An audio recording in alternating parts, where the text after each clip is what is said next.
Hi, my presentation is about hybrid work and why it is becoming the preferred method work setup for a lot of employees and organizations alike. Since the pandemic, workers around the entire world have been negotiating what work should look like, especially when they're taking into consideration the challenges of fully remote work, the problems of fully on site, and being able to blend the two together to create the best of both worlds.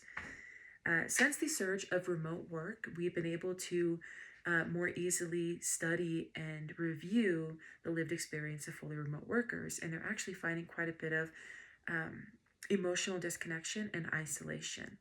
There was a Time magazine article on August 13th of 2021 where workers were stating that they were feeling less seen, that their work was being less valued since their managers were not able to see how much work they were putting in when they were sitting down at their tables, at their desks. They were also stating that they felt more of just a worker and not really like they were part of a family anymore. With this fully remote work setup, they also felt like 75% of 1,000 workers stated that collaboration is something that really suffered dramatically as well. There was a reduction in teamwork, there was weaker problem solving capabilities amongst those team members, as well as lower engagement. This also leads into the social detriments, right? So, social needs of, especially of early career workers, Gen Zs, was suffering from this. There is a separate Time magazine article, also from the same month and year, different day, where Gen Zs actually are stated to highly value relationships. This gentleman, Sammy Cartwright, he is the co-founder and also the chief brand officer of 10 Spot, and he states that humans are social creatures. For Gen Z, some of the most exciting perks of a job is having the company culture, right? Getting to socialize with coworkers and getting to really find and connect with the mentor that they really resonate with and can learn and grow from.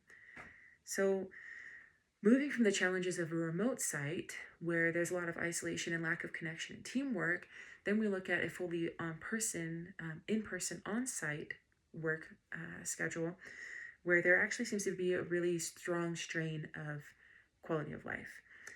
There was a Forbes article in February 20th of 2024 that highlights a lot of the major frustrations of working fully in person, especially the longer extended commutes, less time with pets and with family, losing weekends to catching up on chores and catching up on life that you're missing out on the whole time you're stuck at work, especially feeling like you're wasting a lot of your time trying to get to and from work. And there's also actually reduced comfort being fully in person. People actually seem to really enjoy having their own bathroom.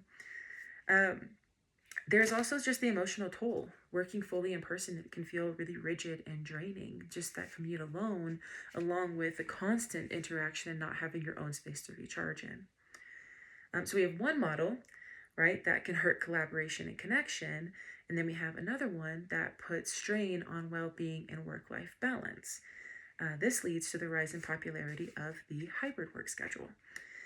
So, why hybrid is emerging as one of the best of both worlds, right?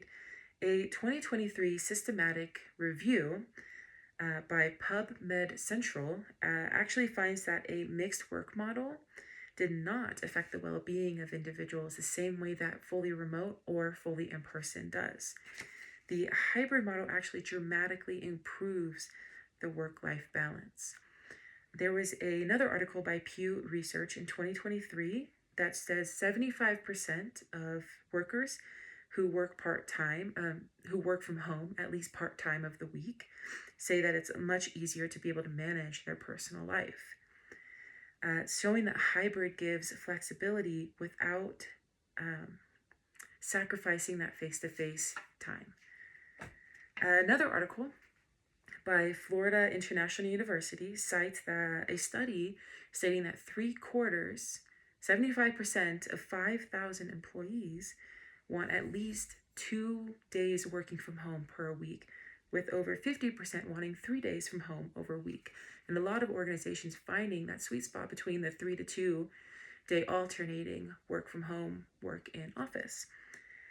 showing that hybrid is trying its best to address the biggest concerns from both extremes. In other words, hybrid is proving to be a functional middle ground, supporting productivity, well-being, collaboration, and flexibility. So we have remote work that is promoting isolation and disconnection, and is damaging collaboration. And then we have the fully on-site that is draining and straining our daily life as well as our personal well-being. And then we have hybrid, which blends together the structure and the freedom, right? It's giving connection and flexibility.